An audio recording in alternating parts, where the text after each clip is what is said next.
Media. Fuck, muted. Welcome back to another edition of Bailey Price Media Live, everybody. We are back here on a Monday here. We've been dealing with all kinds of shit here the last week, but we are back here for college football review, week 5 edition with our main man, Alcorn State coach Leroy Frederick here. We've been under the weather here, been dealing with all kinds of shit last week here, but we are full go here for Bailey Price Media Live premiere show, NFL and college football coverage here. And there's a lot to look forward to here for the channel here. I got a lot of stuff planned this week here. We'll have new episodes coming out basically every single day this week here. So a lot of new guests here, a lot of different things in the works. So stay tuned for the channel here. Make sure to like all of our clips. Go follow us over on Instagram and TikTok at Bailey Price Media. And go support all of our short videos, etc. on Twitter. And, man, I can't thank you all enough for the support. But without further ado, let's go ahead and dive into college football review with our main man, Alcorn State, Coach Leroy Frederick. Coach Fred, what up, man? Happy Monday. Can't thank you enough. You got the Shador, got the watch in the building. Oh, shit. Coach Fred, how you doing? B? How you living, man? Everything good. How about yourself, brother? Man, I'm doing well, man. Can't complain here.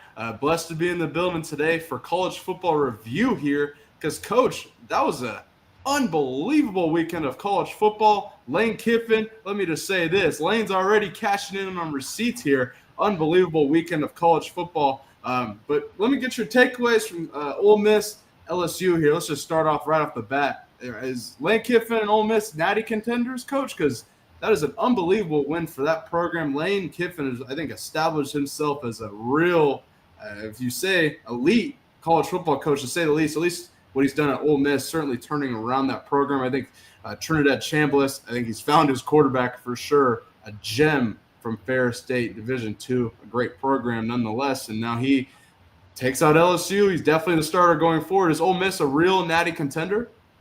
Man, I think you got to believe so, even though I was one of the skeptics, Bailey, I'll tell you the truth, because every year they've had that one game where they just kind of let you down. You know, you expect them to win it, and I thought this would be that game, but it wasn't.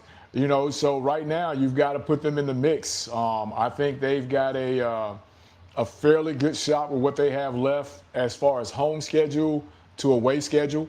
I think they put themselves in a pretty good position.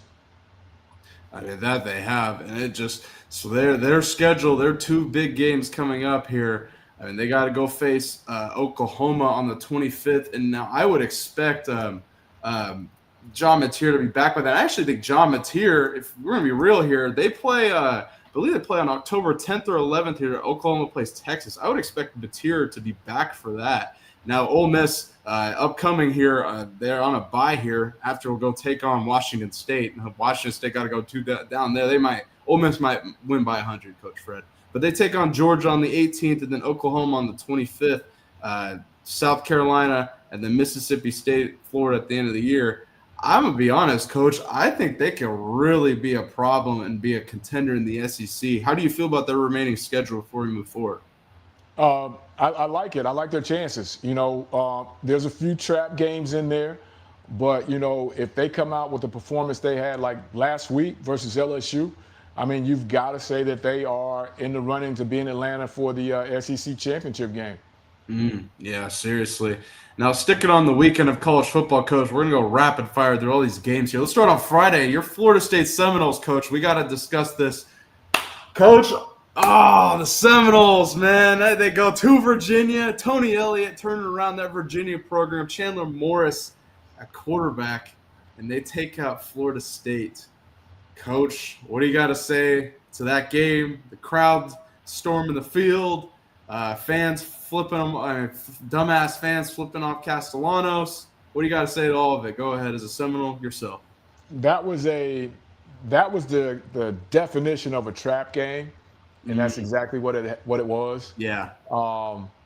And you know, to our homeboy, our colleague, I said our colleague, Big Smitty's point, if you've got to break down frame by frame and, you know, super slow-mo for 10 minutes to decide if a play is a play, you know, maybe you shouldn't go to replay, or you got to go with what's the call on the field. The call on the field was a touchdown. You know, that's neither here nor there. Should have never got to that. Catch it clean the first time, or in the first half, play just a little bit of football like you did in the second half, and you're not in that predicament. But again, I think the fan storming the field, the fans, I think that's got to be controlled way more. That kid drops the ball or the pass is broke up in the corner of the end zone, and immediately he doesn't have a chance to protect himself or get up. That could be a real, real serious situation. And then if Castellano takes his helmet off and just starts whacking people across the head that are flipping them off and doing all that, who's the bad guy? You know what I mean? So I think schools have got to look at controlling that a little bit better. They knew it was going to happen because before it went to overtime, Bailey, they had already came out of the stands, if you remember, and they were always standing and ready to go. So, again, very good football game. Should have never got to that point. Schools, you've got to do a better job of controlling the fans storming the field. You got to do a better job of protecting the visiting team in that situation as well, because it really has a chance to turn ugly. That it does, Coach. Where does that leave your Seminoles as they prepare to face Miami? Because, we talked about it. They couldn't overlook Virginia, and they dropped that game. Now, Syracuse, Fran Brown go get their ass whipped at home. That don't even go anywhere. Duke comes up there and whips that ass, 38-3. Holy shit. Now, the ACC is seemingly kind of open here with Virginia, Florida State, Miami. How are you feeling about your Seminoles going into Miami week? This is a I hate to say must-have, but this is a must-have game. Mm-hmm. I think they've got to have it to stay in that race. They've got to have it to stay in the playoff race. Again, we have another textbook game for teams to point to. Clemson, Syracuse, they go in there, do their thing, they go back home. They're still riding that high, Bailey. Yeah. You know yourself. Yeah. What's the next week? You know what's coming. You got to guard against it, and they didn't.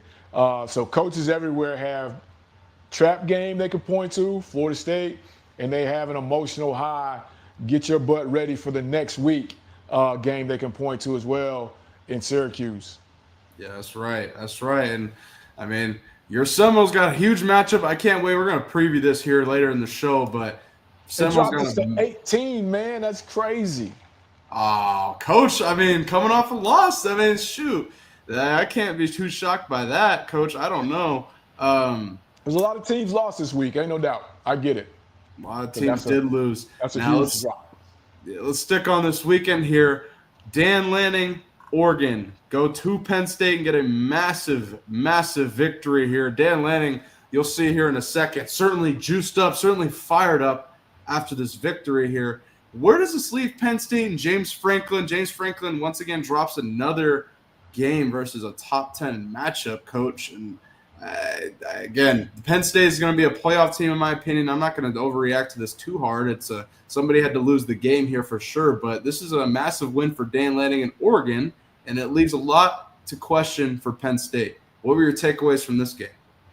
This is big, man, because Oregon usually doesn't fare well in these type of games on the road. Mm-hmm. So to go in there on the road, clear across the country, and play the way they played, they didn't just get by, Bailey. They really did. They really put it to them. And maybe this exposes Penn State. I don't know. I really don't have a lot of faith in the Penn State situation because I feel like they have that schedule that kind of gets them up, and then when they get to conference play, they may have 1-2 losses, but they still are 10-2 or something like that, and they're still ranked very high. But this right here, man, was a total domination by the Ducks. Was really impressive. And I'll go out on Bailey Price Media on our show and say that right now, Oregon is probably the best team in the country. Damn. Yeah. I can't really disagree with you here. The rankings here, we can look at the AP poll here that came out here very, very recently. Ohio State 1, Oregon 2, Miami 3. Ole Miss takes a top 5 spot here. I think pretty determined, or they deserve that as well. Oklahoma at 5, A&M. Man, there's a lot of question marks here. A lot of stuff's about to go down because I think these are about to shift extremely here. Vanderbilt takes on Alabama this weekend here. Florida State, Miami, obviously. There's a lot of stuff here. Texas Tech has a good matchup here this weekend against Houston here. A lot of good games upcoming this weekend, and then obviously the Gators take on the Longhorns here.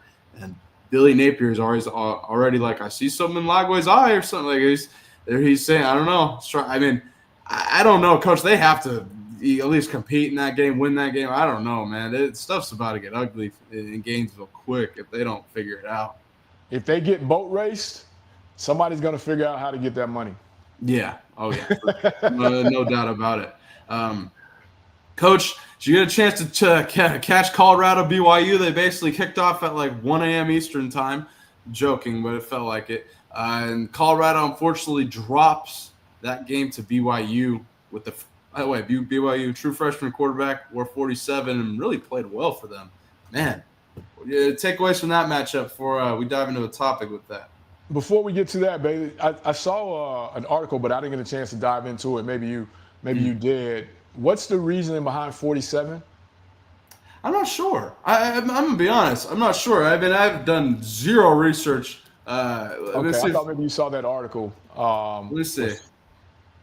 Why does Bo Bachman wear 47? Because we can discuss this. We got time today, as Dion would say, because we got to address Dion and program development here. But former running back. He used to play linebacker. I mean, I don't know. Primitive, interesting. I don't know. I guess he's played linebacker back in the day. Where is it? I don't know. I didn't really take away too much from him. Besides, I mean, he wore whatever number. He was balling against Colorado. He played extremely well, especially for like a true freshman guy. He looked pretty poised back there. What were your takeaways from that game, Coach? The little bit that I was able to kind of watch, he did not look like a freshman at all. And, we discussed this before, that this has become a rival, and it may just be a rival to one team because one team played that way, and that was BYU. Like, they came in that game, to me, with no letdown expectations whatsoever, and they were there to prove a point. Correct me if I'm wrong, B. I think they sent a message to that team, So, again, man, Coach Takaki, how do you say his name? Kalani Sitake. Yeah. He's done a great job with those guys, man. Even after losing their quarterback, who late in the year too, yeah, very late, to put the keys in the hand of that young man, that freshman, and trust it. He's done a great job, man. Outstanding. Shout out, hats off to BYU. And the one thing, and I talked about this with Matt Machesi today, and Colorado is really at a crossroads here, in my opinion, because this one thing I scream: details and development. Colorado, lack of details has lost them 2 games, in my opinion. I think, again, clock management is a very questionable in this BYU game late. Why are we going home with timeouts? Why are we just sitting there while the clock is running late? With minute and 20 left, clock's I just get extremely frustrated with seeing it. And development. BYU, they had a true freshman quarterback. The players that they have it seem to be, not relying as heavily on the transfer portal as Colorado has. Now, I have a question for you, Coach, and this is something I wanted to kind of dive into, give some backstory on, because I talked about this about maybe a year and a half ago on this channel here. And I did a little video. I think it was with Coach JB, actually. But let's kind of dive into it here. We can kind of debate this. Coach Prime versus Matt Rule. Who's developing a better program? Both are in year 3 at respective programs. Both have landed a 5-star quarterback. Nebraska has Dylan Raiola, who's starting for them in year 2, him starting. Colorado has Julian Lewis, who they brought in this past offseason. Matt Rule has been a proponent of high school recruiting, Coach. I mean, he was among the lowest, if not the lowest, transfer portal numbers in the country in 23 and 24. 9 transfers in 2020, or 12 transfers in 2023, 9 transfers in 2024, and 17 transfers in 2025. Well, Dion, obviously, Coach, leans heavily into the portal. We've discussed it over the years. He brought in 52 transfers in 2023, 43 transfers in 24, and 33 in 2025.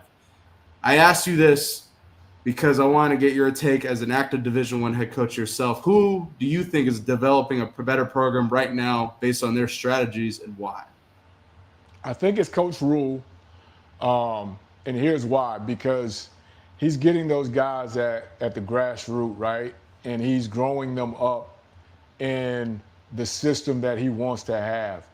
Uh, Obviously, he's got the administration's blessing, so to speak. We're going to give you time. We see what you're doing. Now it's just going to be when those guys become sophomore, juniors, are they going to have the funding to keep those guys? Because when those guys become veteran players, veteran sophomores, veteran juniors, they're going to be really good as to where when Colorado, those guys, some of them are 6-month rentals, some of them are 12-month rentals. And then after that, it's over. And then now you're right back to it. The thing that we talk about in the business, when you dab heavy in the portal, B, you don't know what you're getting. Yeah, you know what you're getting on the film. You know very little about how Bailey's personality is going to match with Smitty's personality. You know very little about how Fred's personality is going to match with Matt's.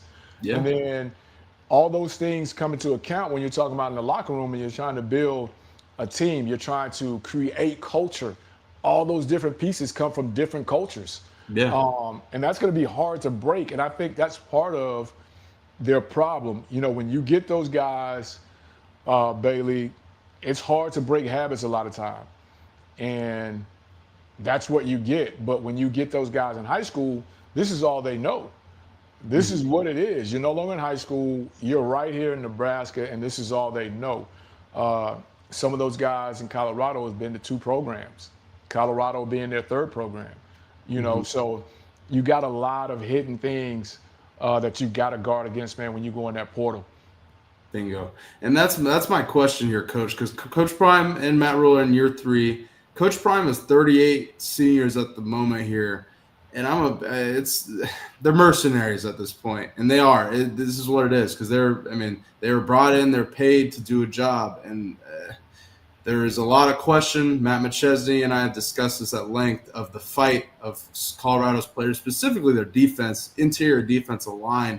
They just don't.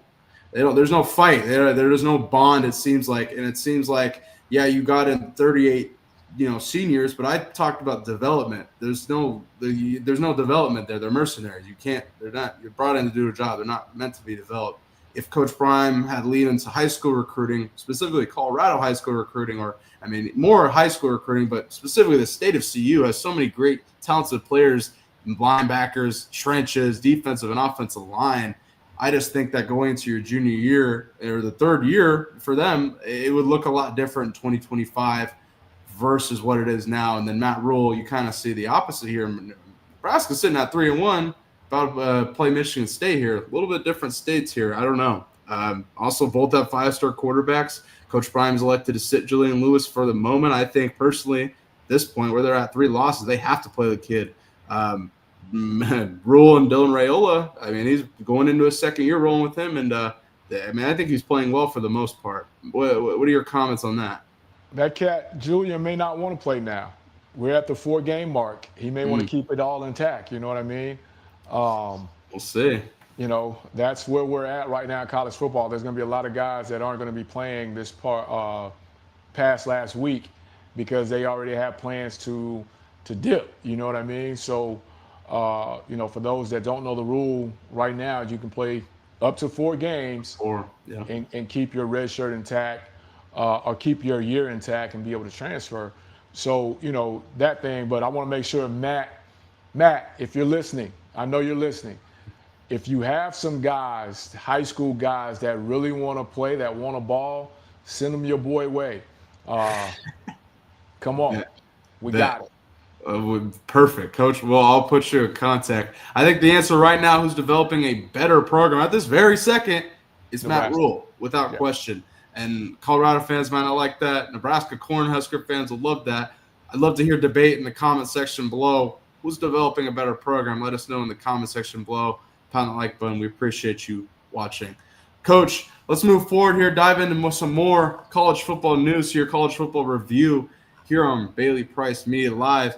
Let's go back to Lane Kiffin here. So Lane, after Ole Miss's win here, how do I describe it here? He kind of held back giving some praise to some of his players for fear that they may be plucked from him in the transfer portal, Coach. And I'm curious on your take on this as an active coach yourself. Take a listen. A lot of people stepped up for you today. One player that we haven't seen a lot of, Winston Watkins, wide receiver. Yeah. Big day for him. Yeah, Winnie's going to be a great player here. Shoot, I'm not supposed to say that because then everybody will go buy him in the portal. Forgot I'm not supposed to do that anymore. I mean, he's just okay, you know. He really doesn't know his plays and stuff, so, you know, it'll be a couple years before he's good. No. Winnie's awesome. He's a really good player. Yeah, I mean, I'm curious. What are your thoughts on that as an active coach here? I mean, this is just crazy where the landscape is at in college football. He's got a couple of those guys on his roster as well, though. You know what I mean? So. Oh, yeah. But it's the way of the world right now. It is what it is. But I would think at Ole Miss that they got enough money to keep Winnie there. Yeah. Some way, somehow, they'd be able to match that. You know what I mean? I think, you know, once you get to that certain level of P5, those guys have money to keep players that they want to keep. So, you know, but I mean, for us lower level guys, that's a real thing. You don't want to throw it out there too much past what the stats are, singing a guy's praise, because before you know it, they'll be telling you they're shutting it down and I'm doing what's best for my family, you know, that speech. And next thing you know, it didn't go. No fucking doubt, yeah. So, yeah, it's a real thing, no doubt. No doubt. Man, great win for Lane Kiffin, though, Ole Miss here. We discussed them at length here. Man, Bama, Georgia here. Alabama takes out Georgia late here, but I think Bama kind of let them back into it a little bit. I don't know. That was a massive victory for the Crimson Tide. What are your thoughts on that game, Coach? Man, if there was ever a win that a head coach needed, he needed that one. If you get boat raced by Georgia, it's already hot in Tuscaloosa, but it would have gotten much hotter. So that was a big-time win for them, man. And, again, you know, when you talk about programs and you talk about programs that have pride, you know, that was one of those deals where I think Big Brother actually showed Little Brother who's the big brother. And that was a big-time win. They had to have it. Yeah, no, I had a feeling Bama was going to get them, man.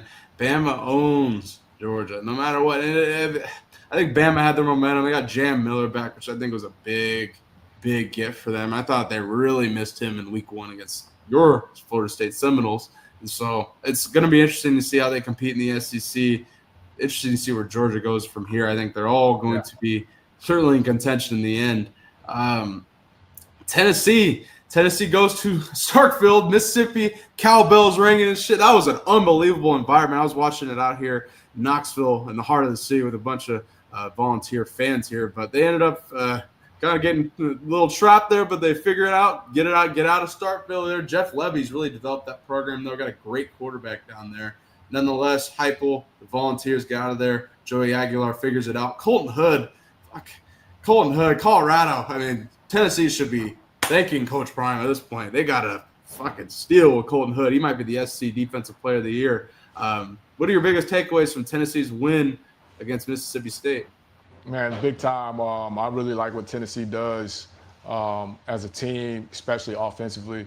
Mm-hmm. And, you know, is there not a bigger, I don't want to say success story, Bailey, but is there not a bigger, like, man, that worked out for that kid situation than Tennessee's quarterback? Oh, yeah, for sure. Aguilar, man, what?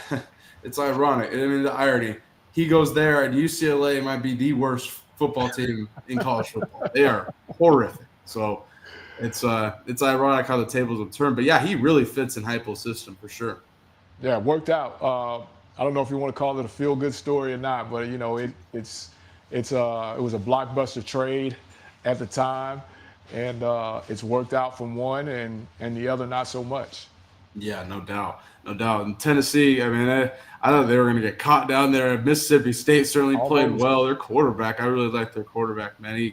he could sling the rock for sure. But they escape, and now I mean the Tennessee's rolling, man. I don't know, that Georgia loss I think humbled them in a bit, but man, I would be feeling like, man, we should have had that one, especially after the way that played out. Oh yeah. With that said, I don't know. Tennessee, big win.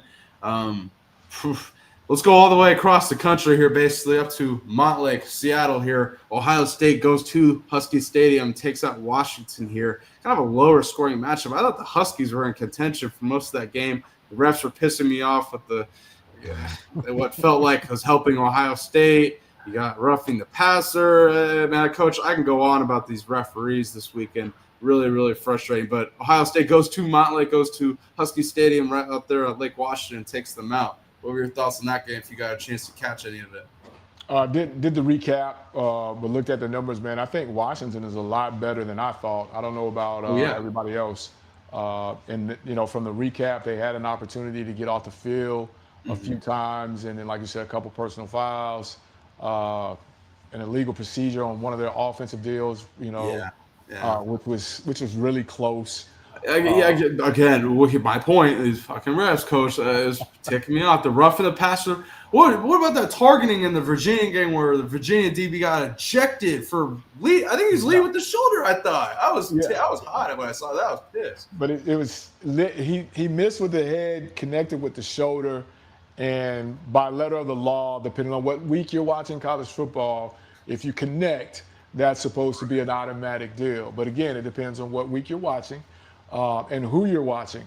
So, that kind of deal is one of those, you hate to see it dictate a game, but I think it kind of, it dictates games from time to time. And I think, right there, the Huskies kind of got caught because that's one of those ones that it wasn't just like blatant, but, maybe he was a hair late, but, I mean, it's splitting hairs. Yeah, no doubt. I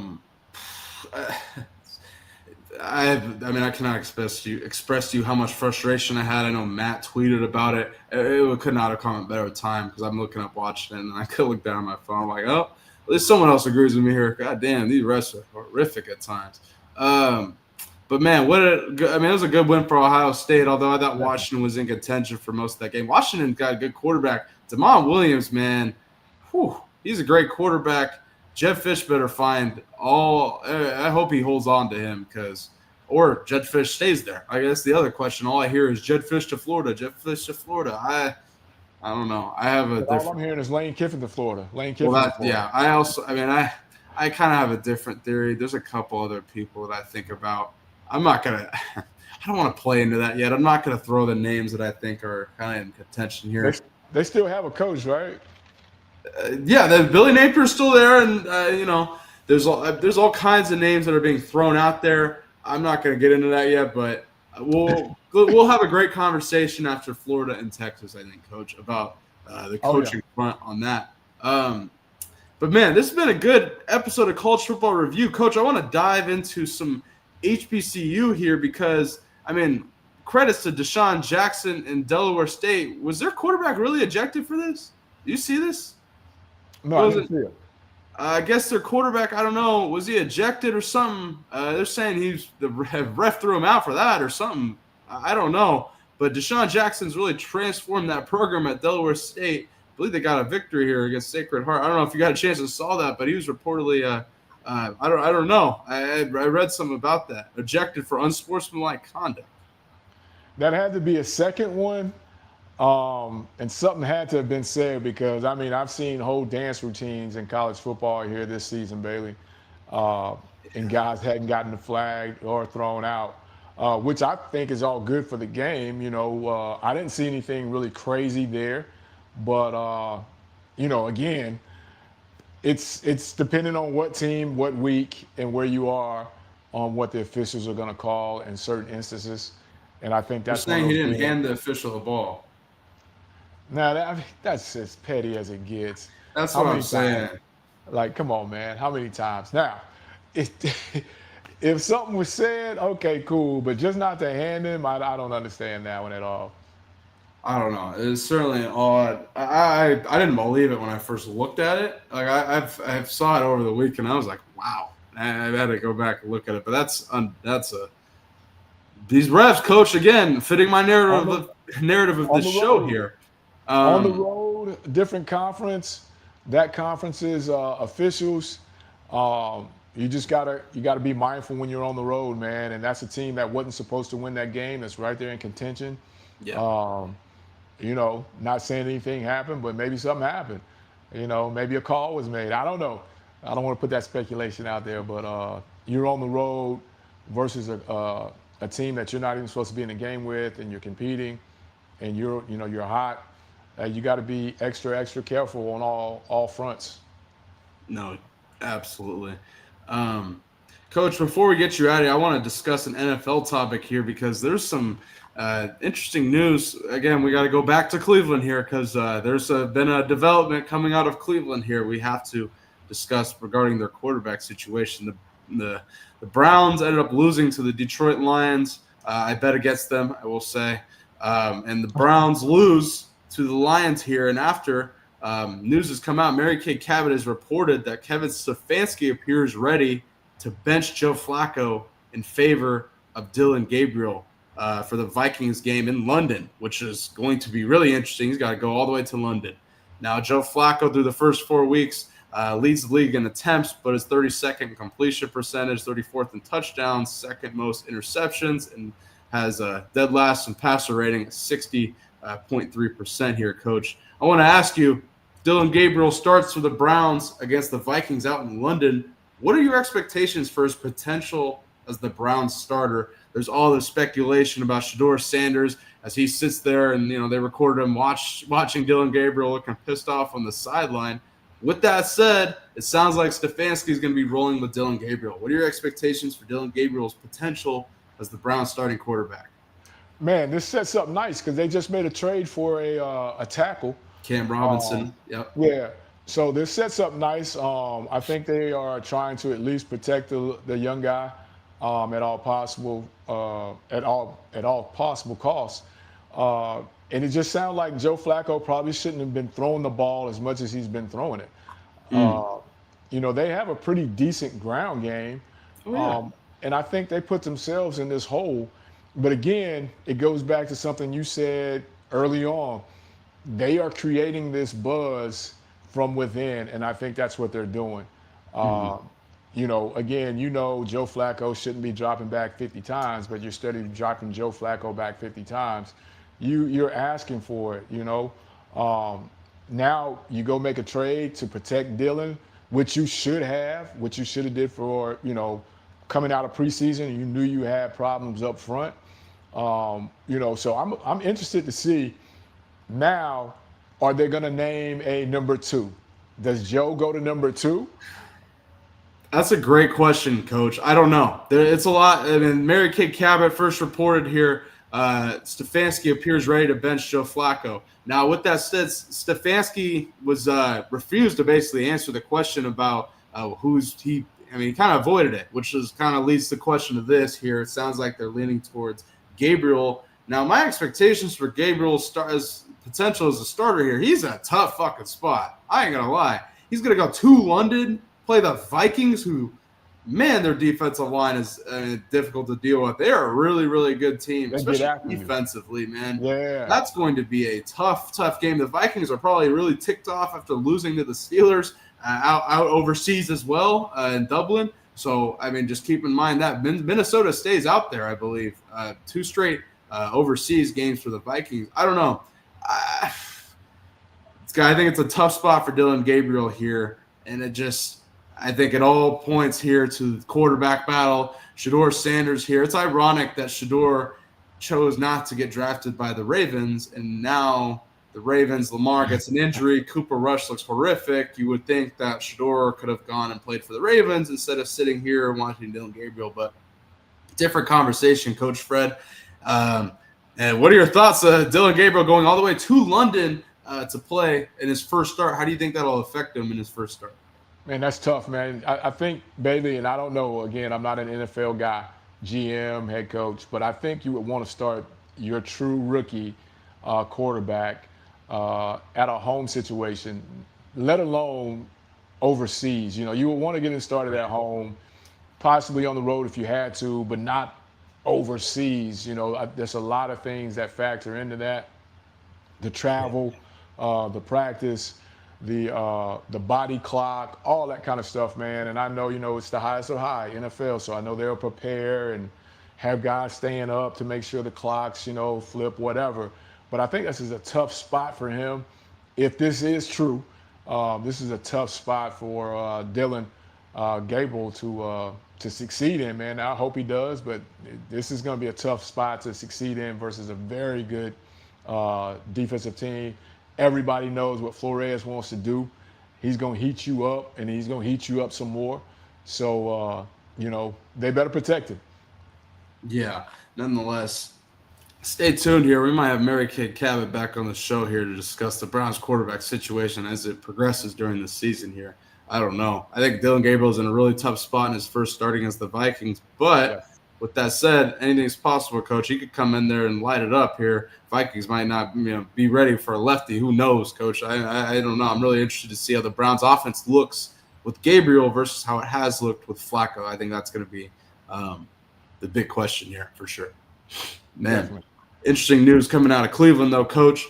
Good. This has been a good episode here. We've gotten kind of started late here, kind of dealing with all kinds of BS at the house here, but I appreciate Coach Fred rocking with me, my main man, Coach Fred. Coach, you got a Common Man podcast here this week? Yeah, man, I got to get on, man. We got to discuss some things, man. We're searching for a win, Bailey, man. We're 0-4. We're giving away two games that we should have won. So, we got to discuss some things, some stuff happening in recruiting. We want to do that as well. And, of course, we'll have the resident doctor come on and talk about some mid-season stuff, prevention and maintenance for younger athletes or whatever. So, yeah, we'll have it. We'll be back on and rolling this week. We got a home game. We started our first 4 on the road. So, looking for that first win, Bailey, and we're gonna kick it off right Wednesday with a great show. Yes, sir. Yes, sir. All you guys watching, go check out Coach Fred on the Common Man podcast. He does an unbelievable job. Great show, great perspective. One of the only, if not the only, active coach on YouTube here. Shout out to Coach Fred here. Coach, he ain't doing it. Yes, sir. Exactly. He's gonna do it, but he ain't doing it yet. So yeah, it's still right here, the only active. Exactly, Coach. I appreciate you. We'll have you on later this week, and go check out Coach Fred on the Common Man podcast this week. Appreciate you, B. Absolutely appreciate you, Coach. I'll reach out to you offline. Shout out to Alcorn State Coach Leroy Frederick for joining the show as he does every single week here for College Football Review here on Bailey Price Media Live. To all those watching here, I appreciate the support here. I was under the weather this past week. Matt's dealing with some unfortunate things with his back here, but we are back full force. Full force for the rest of the season here. So stay tuned here. We got a lot of stuff planned for the channel here. A lot of new interviews, a lot of stuff coming up here. New people want to come to the channel, so people want to come on, talk shit. So stay tuned for that here. Tomorrow here, we might have a kind of a recruiting conversation here as I got to talk about Colorado football recruiting and college football recruiting here. So stay tuned for that. Have some NFL discussion here and more. So stay tuned. If you're watching, go ahead and pound that like button, subscribe, and become a member of the Bailey Price Media Army today. I cannot thank you guys all enough for your support, and I hope you enjoy your Monday.